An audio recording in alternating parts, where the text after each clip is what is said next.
Alors aujourd'hui, nous sommes là encore une fois autour d'un thème générique.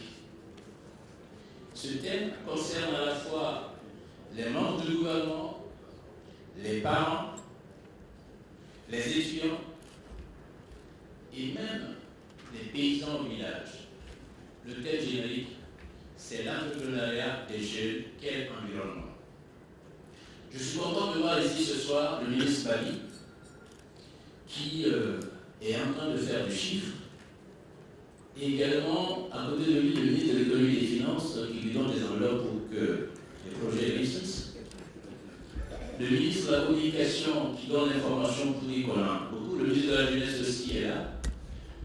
Donc, et le ministre du développement industriel que je vois tous les jours sur le terrain, Madame Diana Arakital, vous savez, pour la formation. Donc je salue tout ce monde pour avoir accepté notre invitation et participer à cette soirée gala. Alors, il y aura un débat, un conférencier qui va développer ce sujet. Et après, on aura droit, bien évidemment, à des interventions, à des animations et à des questions. Mais d'ici là, à tout honneur, tout seigneur, je demande à Monsieur le Président du REAO, Monsieur Koulbali, pour son intervention. Merci. Merci.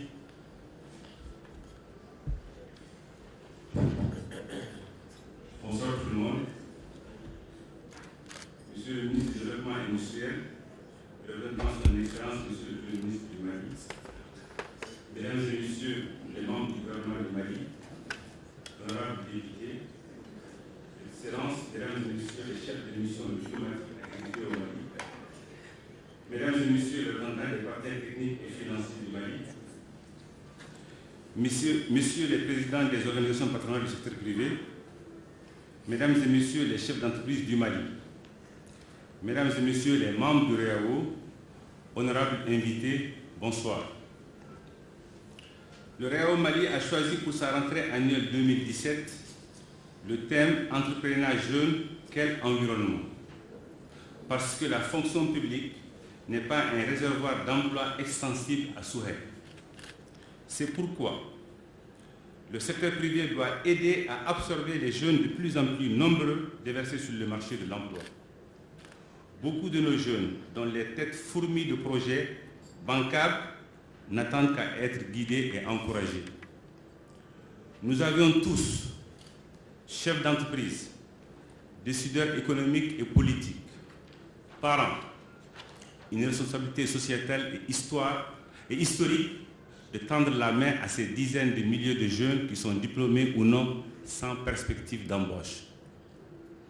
Nous devrions offrir à notre jeunesse une raison d'espérer au moment où le désespoir pousse les bras valides de notre pays à emprunter les terribles routes de l'immigration.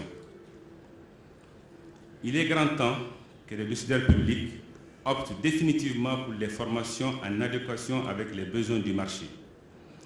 Il faut que les parents poussent les jeunes à opter pour des formations professionnelles qui leur permettent d'aller à la conquête de leur premier emploi. Il faut enfin que les chefs d'entreprise que nous sommes accompagnent et soutiennent les jeunes qui ont osé entreprendre.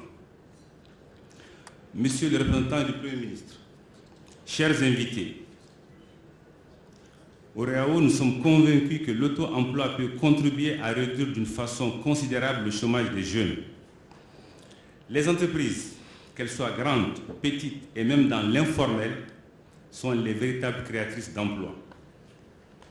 C'est pourquoi nous pensons que la problématique de l'entrepreneuriat jeune devrait être au centre des préoccupations de tous les décideurs politiques et économiques. Certes, les projets et programmes APEJ, ANPE, PROCEJ et autres mis en œuvre par le gouvernement du Mali sont à saluer et encourager. Toutefois, ces projets et programmes gagneront plus en efficacité si l'on met tout d'abord l'accent sur la formation en entrepreneuriat en coordination avec les entreprises qui ont fait leurs preuves afin de les prodiguer les meilleurs conseils. Comme nous le savons tous, tout le monde ne peut pas être chef d'entreprise. En effet, Le parcours d'un jeune qui a osé entreprendre est un parcours de combattant. Et notre conférencier nous le démontrera ce soir à travers sa présentation. Mesdames et messieurs, chers invités, les débats de ce soir sur ce thème majeur, entrepreneuriat jeune, quel environnement, se poursuivront dans quelques semaines à travers une autre conférence, cette fois-ci ouverte à des jeunes ambitieux afin d'échanger directement avec eux sur leurs préoccupations. Au cours de ces échanges, notre organisation fera témoigner quelques chefs d'entreprise qui ont osé entreprendre dans des conditions assez difficiles. À cette occasion, nous allons leur démontrer qu'une entreprise se comporte exactement comme une bicyclette. Quand le conducteur arrête de pédaler, il tombe. Pour terminer, je tiens à remercier nos sponsors, nos partenaires sponsors qui nous ont soutenus pour la tenue de ce dîner, qui sont les suivants, la BNDA, DFA Communication, la Sotelma. Je vous souhaite un bon débat après la présentation de notre conférencier. Je vous remercie pour votre attention. Merci, Monsieur le Président. Vous savez, la question qui se pose, c'est la question quel environnement? Heureusement, nous avons la chance d'avoir la personne qui s'occupe de l'environnement, mais ce n'est pas le même environnement. Madame la ministre de l'Environnement est parmi nous également. Et pour glisser, comme l'a dit le Président, pour mieux voyager, pour aller entreprendre à l'intérieur, il faut des routes, il faut désenclaver les lieux. Et pour ce faire,